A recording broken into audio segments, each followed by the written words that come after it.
Assalamualaikum warahmatullahi ta'ala wabarakatuh. Alhamdulillahirabbil alamin. Wassalatu wassalamu ala asyrafil anbiya'i wal mursalin wa ala alihi wa sahbihi ajma'in. Subhanaka la ilma lana illa ma 'allamtana innaka antal alimul hakim. Rabbi shrah li sadri wa yassir li amri wahlul 'uqdatam min lisani yafqahu qawli. Rabbi yassir wa la tu'assir wa tammim bil khair, amma ba'd. Para penonton dan sahabat-sahabat yang dikasihi sekalian, alhamdulillah kita syukur pada Allah kerana sekali lagi pada hari yang baik ini kita diberi peluang oleh Allah untuk kita berbicara tentang satu kitab, iaitu Mufsidatul Qulub, perkara-perkara yang boleh menyebabkan kerosakan pada hati kita, perkara-perkara yang biasanya terjadi yang disebut dengan rosaknya hati di kalangan umat manusia ini sendiri. Ini satu gambaran yang diajar oleh agama. Agama ni dia ajar pada kita bukan hanya jaga luaran, tetapi agama kita ni dia ajar supaya kita jaga juga dalaman. Dua-dua ni kita kena jaga. Sebab tu amalan pun ada dua. Satu amalan luaran, satu lagi amalan dalaman. Ini cara Islam, dia bentuk manusia supaya hidup dalam keadaan yang dua-dua mesti hidup sebagai hamba pada Allah Subhanahu Wa Taala. Kadang-kadang di kalangan kita sibuk jaga luaran, tapi dalaman kita tak jaga. Dalaman ini satu amalan yang kita kena jaga sangat. Apa benda yang kita kena jaga kat dalam tu badan kita ni, yang disebut dengan hati. Hati ni kena jaga pada diri kita, kerana bimbang-bimbang hati kita ni rosak. Tiba-tiba kat luar nampak cantik, tapi dalam kita ni jadi rosak.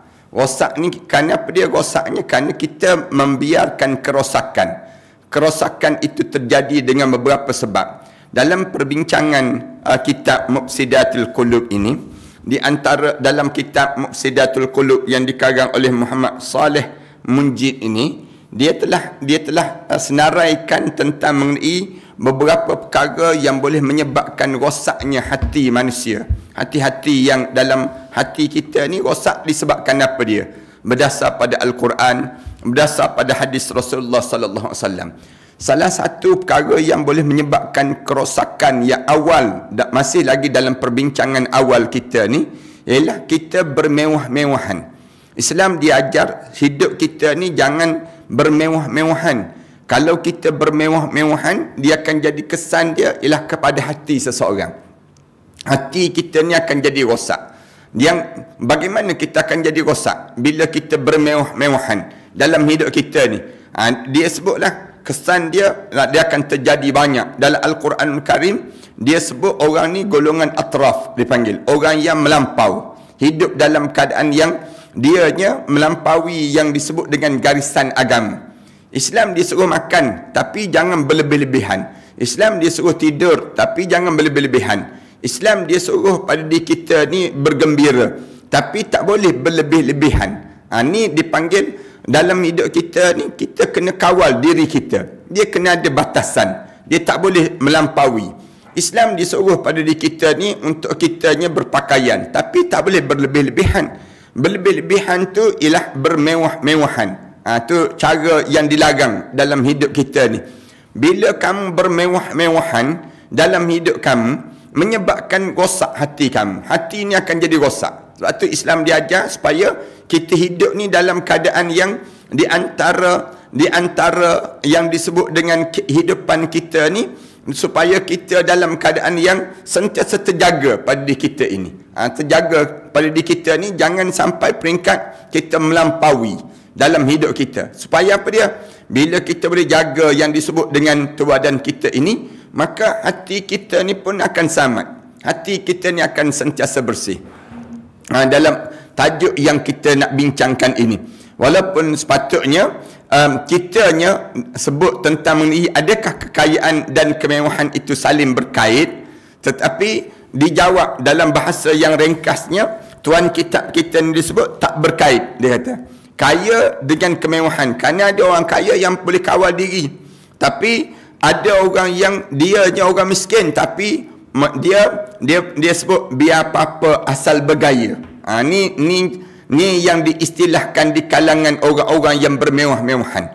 Orang bermewah-mewahan dia kata, biar apa-apa asal bergaya. Tak apa. Kita apa-apa pun tak apa. Tapi gaya tu penting. Tu cara yang disebut oleh orang-orang yang bermewah-mewahan. Islam dia tak nak demikian. Islam dia nak kamu kena kawal diri kamu. Jangan sampai peringkat kamu ni melampau. Yang menyebabkan tajuk yang kita nak bincangkan pada kali ini perhatian sekian, kita akan cerita tentang gambaran kemewahan di zaman moden ini. Zaman moden tapi disebut oleh Allah semenjak zaman sebelum daripada ini lagi. Allah dah sebut dah dalam Al-Quran Karim dan diceritakan oleh Rasulullah, kemewahan ini akan berlaku dalam dunia kamu pada suatu ketika nanti. Yang pertamanya, gambaran dalam kehidupan moden ini, kita dapati kemewahan yang banyak. Contohnya, al-mubalaghah fil ihtimam bisya'ri. Orang yang melampau-lampau untuk menjaga rambut. Melampau-lampau dalam hidup dia untuk jaga yang disebut dengan rambut dia. Yang ni pun melampau. Wadhalika bitarjilihi wa tamsyitihi wa tashrihihi wa syara'u anwa'il karimah al-ibraz fi ahsan surah. Wa qad ja'a al-Islam wasatan fi qadiyatil ihtimam bisya'ri. Dengan cara macam mana mereka ni bermewah-mewahan pada rambut. Ialah mereka meminyakkan rambut mereka. Wa dzalika bitarjilih. Maknanya mereka ni nampak rambut tu dia ada gaya. Dia ada gaya, kesan nampak minyak pada rambut dia. Dan juga cara dia menyikat rambut dia. Dia sikat rambut dia ni, cara dia ni di rambut dia tu ada gaya kan. Dia belah sana, dia belah sini, kemudian dia naikkan ke atas, dia belaungkan rambut dia dan sebagainya. Dan ataupun cara dia menyisirkan rambut dia. Kan orang yang bergaya kan, dia letak sikat rambut kat belakang dia ataupun dalam poket dia. Kejap-kejap dia betulkan rambut. Kejap-kejap dia betulkan rambut. Ataupun dia membeli krim-krim untuk mempamerkan rambut dia dengan sebaik-baiknya. Wa syara'u anwa'il karimat li ibrazil fi ahsan surah. Dengan tujuan untuk dia nak tunjuk rambut dia ni. Ni orang yang dia tunjuk kemewahan melalui rambut, melalui kepala dia. Waqad ja'a al-Islam wastan fi qadiyatil ihtimam bisy'r. Lalu datang Islam sebagai orang tengah dalam merawat penyakit orang yang bermewah-mewahan dengan masalah rambut ini. Bagaimana Islam? Fa amara bi ikrami sy'r liman kana lahu sy'r. Lalu diajar supaya orang Islam ni memuliakan bagi mereka yang mempunyai rambut, yang ada rambut tu jaga, muliakan rambut dan melarang untuk kita je menunjuk-nunjuk. Wa naha anit tarjil. Dan kita dilarang daripada kita nak gayakan rambut kita ni dalam keadaan yang seharian kita hanya menyisir setiap hari, tetapi sehari selepas sehari dengan berselang sehari. Walakin yauman ba'da yaum. Kamu janganlah sikat rambut kamu ni, diajar supaya sikat rambut tiap-tiap masa. Sekejap-kejap sikat rambut. Kejap-kejap sikat rambut. Cara dalam hidup orang yang bermewah-mewahan ini, dia nak betulkan rambut dia tu, kemudian dia nak tunjuk rambut dia ni, kemudian tetapi buatlah sikat rambut ni, hari ni sikat, besok tak payah. Hari ni sikat, besok tak payah. Yauman ba'da yaum, sehari selang sehari untuk sikat rambut. Allah. Islam diajar demikian. Fa an Abi Hurairah radhiyallahu anhu anna Rasulullah sallallahu alaihi wasallam Rasulullah sallallahu alaihi wasallam sebut daripada Abu Hurairah, Rasulullah sebut, man kana lahu sya' falyukrimah. Siapa-siapa yang ada rambut, maka jagailah rambut dia. Jagailah rambut dia, bukan menunjukkan kemewahan dengan rambut dia. Wan Abdullah bin Mughaffal qala naha Rasulullah sallallahu alaihi wasallam an tarajjil illa ghaba wa tarajjul ghaba ay yauman ba'da yaum. Rasulullah sallallahu alaihi wasallam melarang daripada Rasulullah mencegah daripada menyikat rambut, meminyaki rambut pada setiap masa. Kejap-kejap sikat rambut, kejap-kejap sikat rambut. Rasulullah larang. Kecuali Rasulullah kata yauman ba'da yaum. Hari ni sikat, besok tak payah. Kemudian lusa sikat balik. Itu cara Rasulullah sallallahu alaihi wasallam ajar. Bagaimana nak sikat rambut? Sikat rambut supaya kamu tak tunjuk kemewahan daripada rambut kamu, daripada rambut ini sendiri. Bagi orang lelaki ni lah. Ni orang lelaki. Orang perempuan dia jadikan dalam keadaan yang orang perempuan lebih-lebih lagi lah, jangan sampai peringkat dia tunjuk daripada rambut dia simbol kemewahan. Ini boleh terjadi. Yaqulu Ibn Al-Qayyim rahmatullah an hadal hadithaini as-sawab annahu la ta'arada bainahuma bihal. Katanya Ibn Al-Qayyim rahimahullah tentang kedua hadis tersebut adalah dua-dua adalah betul dan tidak ada percanggahan di antara keduanya. Sesungguhnya seorang hamba diperintahkan untuk memuliakan rambut dia dan menegah daripada membesar dan menambahkan kemewahan dan kesenangan, maka dia patut memuliakan rambutnya. Dan dia tidak mengambil kemewahan dan kesenangan sebagai agamanya, bahkan dia mengurus rambutnya selang sehari. Allahu Akbar. Cara Allah diajar dalam hidup kita ni, orang yang ada rambut, jangan dia nak tunjuk rambut dia tu macam-macam gaya kan, sampai jadi qazak. Na'udzubillah min zalik. Qazak ni maknanya nampak garis-garis pada rambut dia. Siapa yang ada rambut, jangan dia nak tunjuk gaya rambut dia. Kadang-kadang dia simpan rambut dia besar, kemudian dia nak tiru dengan pelakon Korea. Misal contoh, dia nak tiru cara bagaimana pelakon-pelakon Hollywood, Bollywood, macam-macam gaya ni, yang dia nak tiru rambut mereka tersebut. Ni semua dilarang dalam Islam. Betapa detailnya Islam ni. Dia nak suruh kamu jangan sampai peringkat kamu sibuk nak jaga rambut sehingga kejap-kejap kamu dengan rambut, kejap-kejap kamu dengan rambut kamu, sehingga kan bila kamu dengan rambut kamu ni, dengan kepala kamu tu, jadi sibuk kamu dengan urusan rambut kamu di tubuh badan kamu ini sendiri. Kecuali Rasulullah kata sikatlah rambut ini. Rasulullah kata hari ni sikat, besok tak payah. Ataupun hari ni tak sikat, besok sikat. Selang sehari tu kamu sikat rambut kamu, dan jangan kamu meminyakkan dia sehingga kan nampak kamu bermewah-mewahan dengan cara demikian. Allah, ada orang yang jenis demikian kan, yang jenis kaki jaga rambut ni, dia akan sibuk dengan rambut lah. Pada diri dia rasa rambut tu mainkan peranan, rambut tu menjadikan mahkota pada diri dia, simpan macam-macam gaya lah. Orang yang tak mandi langsung, dia ikat rambut dia tu sampai dia selangkan rambut dia tu lelaki, jadi panjang-panjang macam orang Afrika. Dia buat demikian pada diri dia. Ni pun di antara perkara yang dilarang dalam Islam. Islam larang. Jangan kamu lebih-lebih dalam masalah rambut. Itu dalam masalah kepala. Kerana apa dia disebut yang ni yang awal? Kerana kebanyakan manusia ni, yang ni lah yang nampak awal-awal pada tubuh badan seorang. Rambut ni, orang kita ni dia tak jaga yang disebut dengan dia jaga rambut dia sampai melampau-lampau. Sekali gunting rambut pun sampai 100 lebih, 200 lebih gunting rambut. Baik dia beli mesin yang satu laras tu kan, mesin semua rambut dia demikian, nak memudahkan supaya dia tak jadi nampak dalam keadaan yang bermewah-mewahan dengan melalui rambut. Itu satu yang pertama. Yang kedua, al-mubalaghah fi tanzif wa tazayyun, berlebihan dalam kebersihan dan juga berhias. Ini pun sama juga penyakit yang berlaku di kalangan kita. Apa dia? Yamkusur rajul sa'ah tuwal fi mughtasil lil istihmam.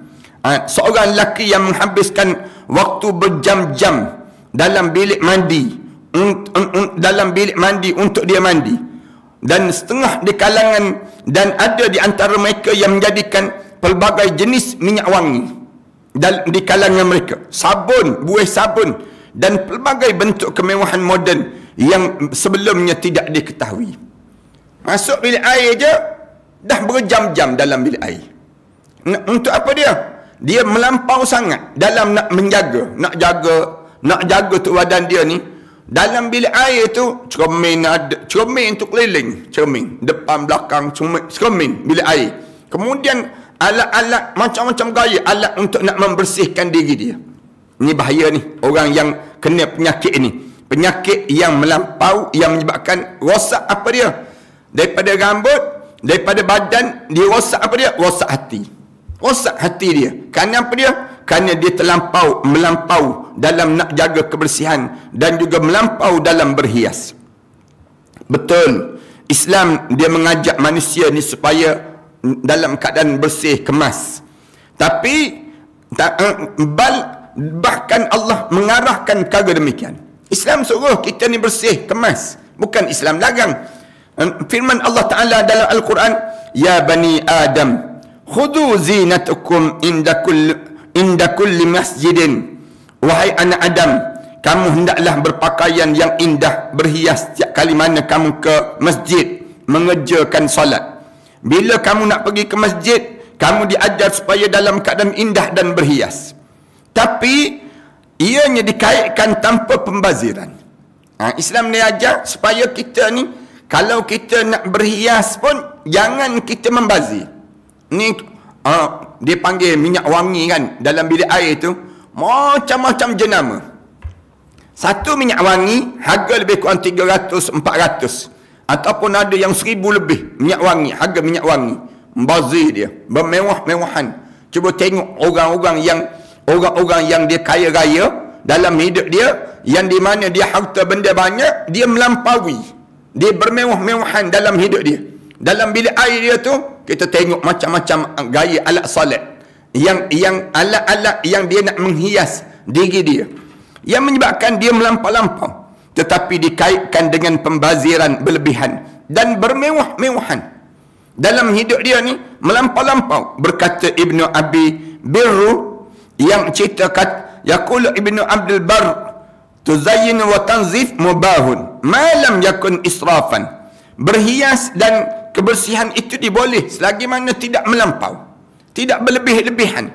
Kalau kamu dah berlebihan dan tidak menyerupai keduanya, lelaki menyerupai perempuan dan perempuan menyerupai lelaki, jangan.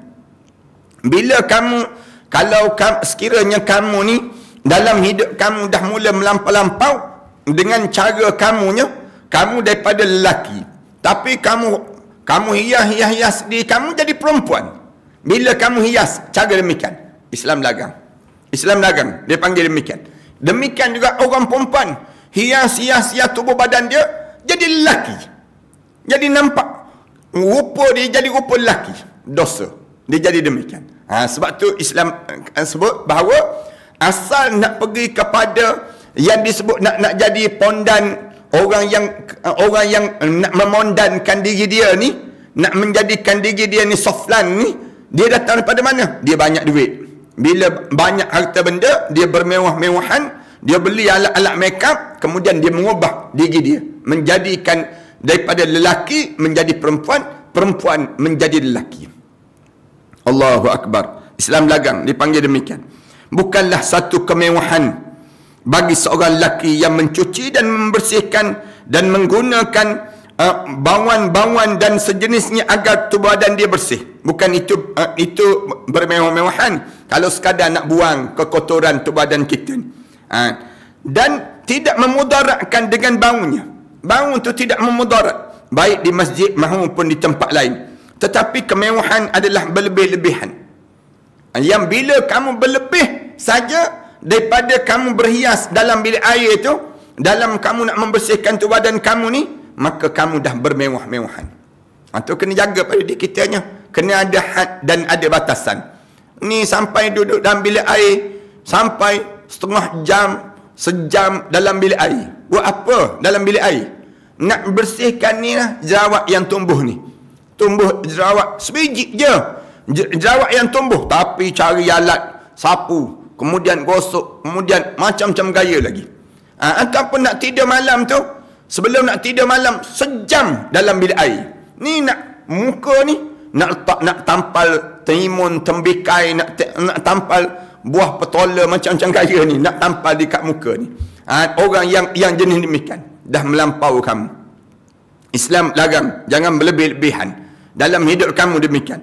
Dan membelanjakan banyak wang kepada dia dan membazir banyak waktu untuknya. Islam larang.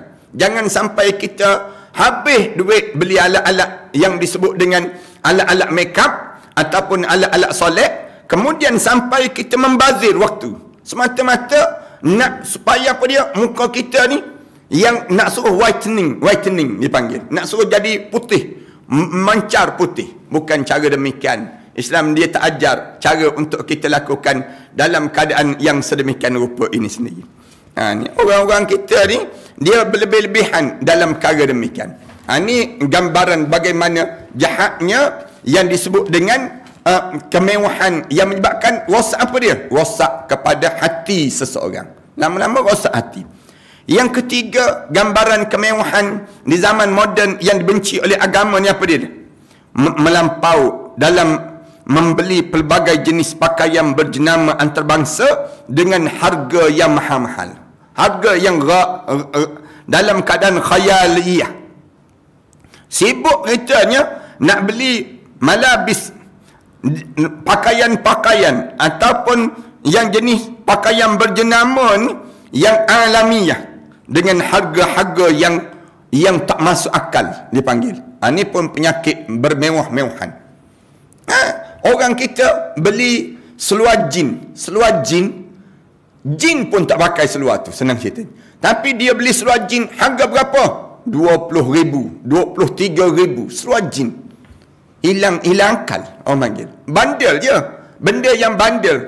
Pakaian ataupun beli jam yang harga dia berapa? 125,000, 170,000 jam yang dia nak pakai.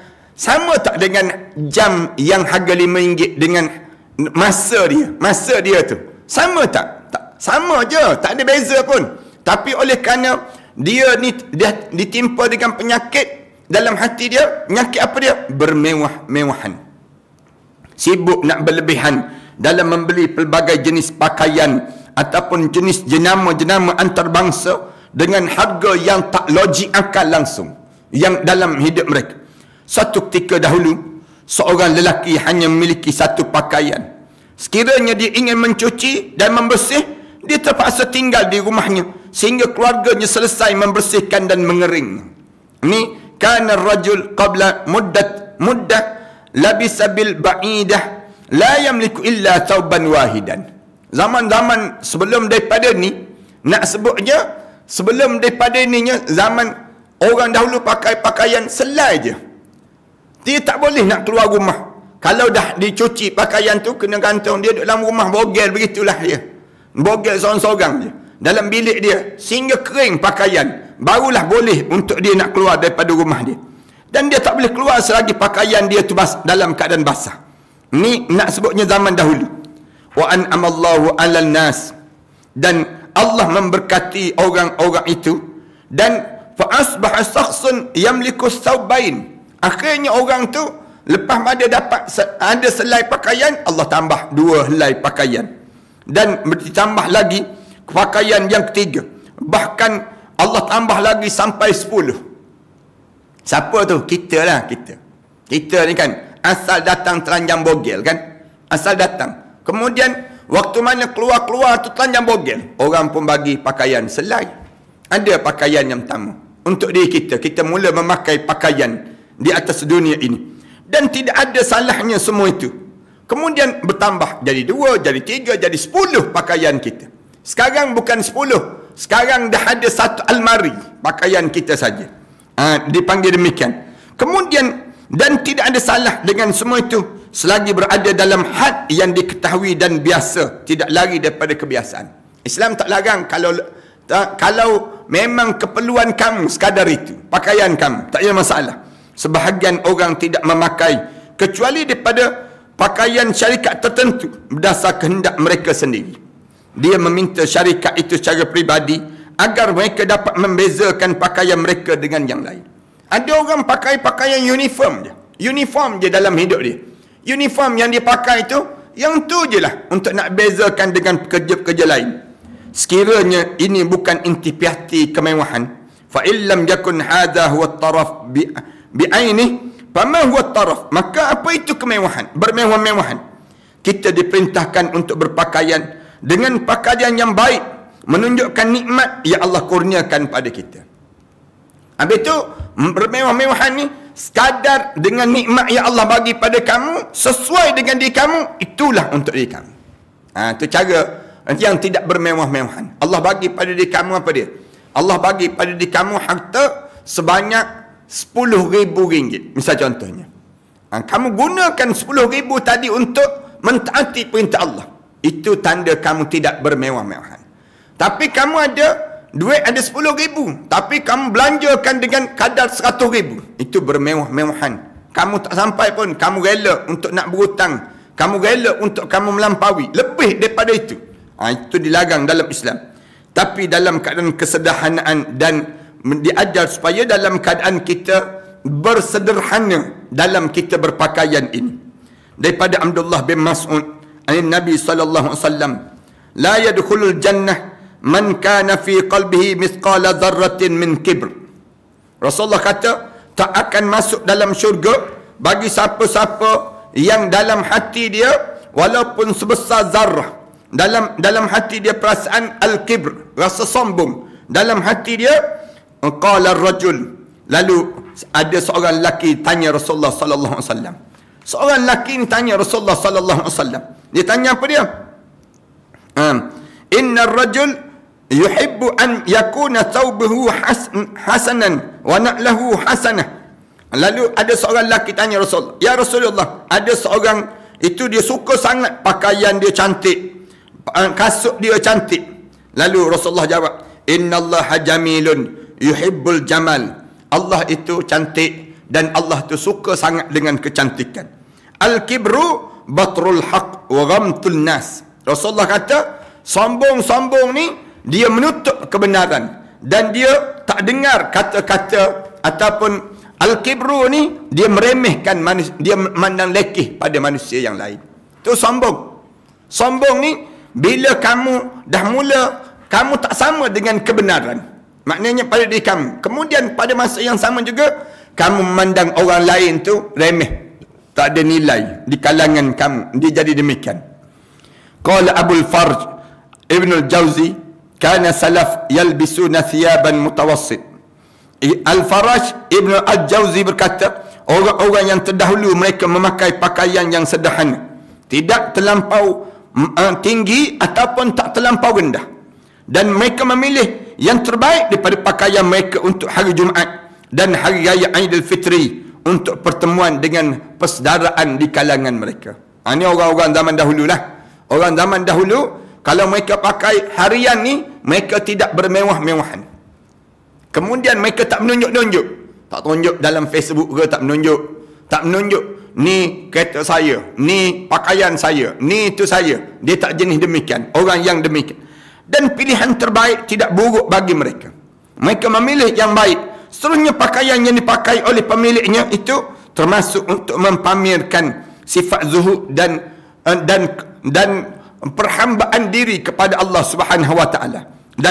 Dalam kehidupan dia, zuhud dan perhambaan diri pada Allah Subhanahu wa taala. Ia seperti keluhan daripada Allah yang Maha Esa dan wajib menghina si pemakainya. Semua ini dibenci dan dilarang oleh Allah Ta'ala. Jadi yang terbaik adalah bersederhana dalam kita berpakaian. Itu dipanggil gambaran yang kedua. Yang ketiga, bermewah-mewahan di zaman kita sekarang ini. Yang keempat, melampau sangat dalam makanan dan juga minuman. Bermewah-mewahan dalam makanan dan juga minum-minuman. Di antara amalan yang dilakukan oleh orang-orang yang bermewah-mewahan ini, dapati orang mewah, mereka akan makan dan minum terlalu banyak, dan mereka makan dan minum ni terlampau banyak. Kemudian mereka tidak makan dan minum kecuali yang paling mahal makanan yang mereka makan. Mereka hanya berpuas hati dengan perkara yang paling membanggakan. Mereka tidak berpuas hati dengan hidangan bersama satu jenis atau dua jenis makanan, tapi satu hidangan makanan mesti mengandungi pelbagai jenis dan bentuk makanan yang mereka makan. Bila mereka nak makan, mereka cari tempat makanan banyak je makanan. Ini yang mereka nak makan demikian. Kemudian yang mereka makan apa dia? Nasi dengan telur mata kebau. Itu je kicap. Yang lain tu simbol kemewahan. Cara mereka ni nak sebutnya gambaran bagaimana tamaknya manusia, tamaknya di kalangan setengah, di kalangan kita. Sekiranya ada satu jenis makanan saja di hadapan, mereka akan menarik balik makanan dan membuangnya. Al-Qurtubi menyebut larangan makanan berlebihan daripada yang dicukupkan saja di kalangan kita. Dia ajar demikian pada diri kita. Antara bentuk kemewahan dalam makanan dan juga minuman, kebanyakan orang mereka tidak makan makanan melainkan ianya segar saja. Makanan yang segar-segar aja dia nak. Dan sekiranya disimpan dalam peti sejuk, dia tidak boleh makannya masuk ke dalam mulutnya. Dia tak boleh makan, melainkan membuang ke dalam tong sampah. Bagi mereka, dan dia menganggap dirinya terlalu mulia untuk makan makanan yang keluar daripada peti sejuk. Ada orang sebut demikian. Saya tak makan yang frozen, saya tak makan. Yang saya nak yang fresh. Segala benda yang fresh. Ni bentuk bermewah-mewahan dalam makanan. Walaupun rasa ataupun bentuknya tak berubah. Walaupun kita rasa dan bentuk itu tak berubah, tapi ia adalah kemewahan yang dilarang oleh Allah Ta'ala. Diajar supaya kita jangan demikian. Tidak mengapa bagi seseorang bagi menyediakan makanan yang baik daripada masa ke semasa, atau membeli makanan berharga yang berharga tinggi setelah setiap jangka masa dan yang lain, jarang-jarang, tapi menjadikan ia sebagai adat dan kebiasaan. Ini adalah satu perbuatan yang tak dapat diterima. Kalau tiap-tiap hari makan mewah je, yang tak boleh. Islam diajar jarang-jarang sekali, tak jadi masalah. Dan ia merupakan jalan yang tidak disukai dan tidak diterima oleh syariat maupun akal yang waras. Demikian juga dalam penggunaan perkakas mewah dan juga mahal dalam waktu mana kita makan. Nak makan dalam pinggan yang mahal-mahal, Corningware, Tupperware, yang jenis ware. Dia nak makan dengan makanan di atas yang jenis makanan berjenama, jenama je. Kalau pinggan yang tak ada jenama, tak nak makan. Dan ia dapat dilihat daripada keluarga mewah yang tidak makan kecuali dengan pinggan-pinggan berjenama mewah. Jenama-jenama yang mewah baru dia nak makan. Dan periuk-periuk daripada syarikat yang mahal-mahal, yang gah-gah. Periuk pun dia ambil kira juga. Guna periuk jenama apa? Tepal, boleh makan. Jenama apa? Jenama-jenama yang ada ni, dia pun sebutlah jenama-jenama tersebut. Dia kata, saya tak makan jenis periuk yang tak ada jenama. Kobra, daripada kuda, apa barang disebut demikian. Saya tak makan daripada periuk-periuk yang di tanah, di atas dapur kayu. Saya tak makan, disebut demikian. Dan mereka tidak menerima jenis yang sederhana. Kemudian daripada pinggan yang sederhana, periuk yang sederhana dan cawan-cawan yang sederhana. Ini pun bentuk mewahan yang dilarang dalam syarak. Antara bentuk kemewahan berkaitan makanan dan minuman, sering mengunjungi restoran mewah bertaraf antarabangsa. Dia nak pergi mana? Jenama-jenama antarabangsa. Restoran yang jenama-jenama yang kita nak sebut pun susah. Jenama yang tidak berbeza makanan daripada restoran lain, kecuali namanya sahaja, kemasyhurannya, serta perhiasan yang cantik yang ada dalam seni dalam restoran tersebut. Ini tanda bermewah-mewahan dalam hidup kami. Antara bentuk bermewahan di restoran dan di gerai minuman lagi, penggunaan minuman ringan secara berlebihan, dan ia dianggap sebagai keperluan yang mustahak. Air tu banyak je dalam, kemudian yang dia minum satu je, tapi macam-macam jenis air yang ada dalam tu. Kemudian seorang minum minuman ringan itu bersama setiap hidangan atau selepasnya. Dia lepas makan, dia minum. Lepas makan, minum. Sekali. Bagaimana tidak manusia perlu mencerna apa yang mereka makan setelah mereka makan berlebihan, dan mengisi perutnya dengan semua jenis makanan dan manisan, sehinggalah mereka memerlukan sesuatu untuk membantu mereka mencerna semua makanan itu. Allahu Akbar. Nak gambarkan bermewahnya manusia dalam keadaan yang sedemikian rupa. An Ibn Sirin rahmatullah anna rajulan qala li Ibn Umar ajlil la'kad jawarish, qala wa ayu syai'in jawarish. Daripada Ibn Sirin rahimahullah, bahawa seorang lelaki Seorang lelaki berkata pada Ibnu Umar, haruskah saya membuat kamu gandum? Dia berkata, dan apakah jenis gandum itu? Dia berkata, suatu yang jika kamu makan, ia menjadikan kamu senang. Dia berkata, Ibnu Umar berkata, saya tidak mempunyai makanan yang mencukupi sejak 4 bulan yang lalu. Dan apa yang saya tidak ada untuknya. Tapi saya telah berjanji kepada orang-orang yang kenyang sekali dan laparnya berkali-kali. Allahu Akbar. Manusia, ada orang yang soleh-soleh begitu. Kenyang ni sekali je, tapi lapar tu banyak kali dalam hidup. Demikian juga bermewah-mewahan dalam majlis perkahwinan yang dilakukan dan apa yang ada dalam majlis perkahwinan tersebut. Ni bermewah-mewahan. Ini gambarkan tentang bagaimana kita yang disebut dengan bermewah-mewahan ini sendiri. Secara umumnya, malam perkahwinan di negara-negara Muslim telah menjadi contoh dalam berlebih-lebihan, pembaziran dan bermewah-mewahan. Dalam perkahwinan, sebelum PKP ni, bukan main lagi. Orang, tapi bila dah kena PKP ni, baru dia tahu. Baru tahu bagaimana tak boleh dalam keadaan yang demikian. Kemudian, sebelum daripada ni, orang kahwin ni, habis ratus ribu tu biasa. Majlis-majlis kenduri kahwin. Satu malam saja, bermewah-mewahan. Istana dan dewan perkahwinan telah menjadi sangat mahal. Menjadi sangat mahal. Dan gaun pengantin semata-mata adalah bertema bebas. Harga gaun tidak masuk akal dan tidak dapat diterima. Pengantin laki mesti berdoa dengan kehendak gadis. Pengantin laki kena berdoa mengikut yang dikehendaki orang, mesti menerima apa yang dikehendaki oleh perempuan. Kerana perempuan itu dan keluarganya hanya menerima daripada jenis terbaik, daripada fabrik terbaik dan jenama antara bangsa yang terkenal untuk majlis perkahwinan yang demikian. Allahu Akbar. Ramai mana orang kita jadi belum kahwin lagi dah takut dah pada bini. Belum kahwin takut dah kahwin lagi takut yang jenis demikian. Nak sebutnya gambaran bagaimana belum kahwin lagi orang perempuan tu boleh arah dia. Saya nak kahwin dengan awak boleh, dengan syarat awak kena sediakan begini. Naik botak kepala lelaki tersebut. Nak sebutnya gambaran bagaimana bermewah-mewahan dipanggil demikian. Kemudian demikian juga bermewah-mewahan dalam apa dia?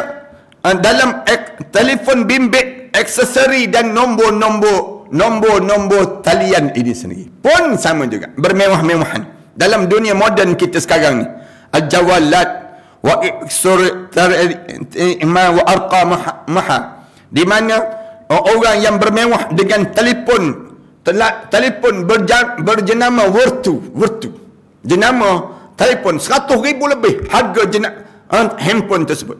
Panggil sama je, function dalam pun sama je, tapi ada mutiara, ada manik-manik dan sebagainya, jenama-jenama tertentu. Dan juga aksesori telefon. Cuba tengok orang yang bermewah-mewahan dengan aksesori telefon, penuh dekat telefon dia, macam-macam gaya yang ditunjukkan. Ataupun nombor, dia rela beli nombor telefon tu, nak suruh konon-kononnya cantik nombor yang ada tersebut. Salah satu gambaran kemewahan yang berjaya memikat hati ramai orang ialah dengan mempunyai telefon bimbit yang terkini. Ada nombor telefon bimbit ni pun sama juga. Orang bermewah-mewahan dan menghiasinya dengan aksesori terbaik. Lelongan diadakan cara terbuka bagi nombor telefon yang premium dan juga dijual dengan harga yang hebat bagi nombor-nombor yang mereka nak gunakan dalam kehidupan seharian mereka.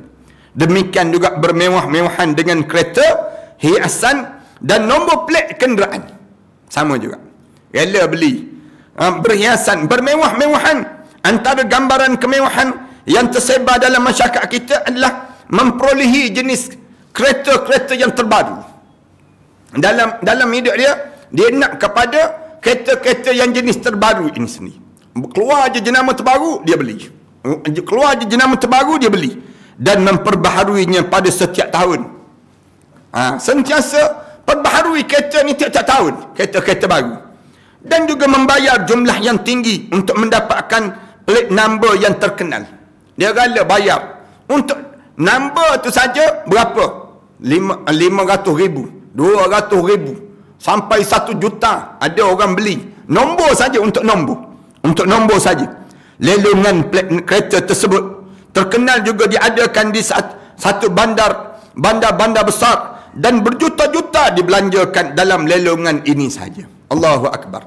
Ini bermewah-mewahan di kalangan kita, pembaziran yang dilarang dalam agama, dan berlebihan dalam membina rumah dan kelengkapan perabot dalam rumah.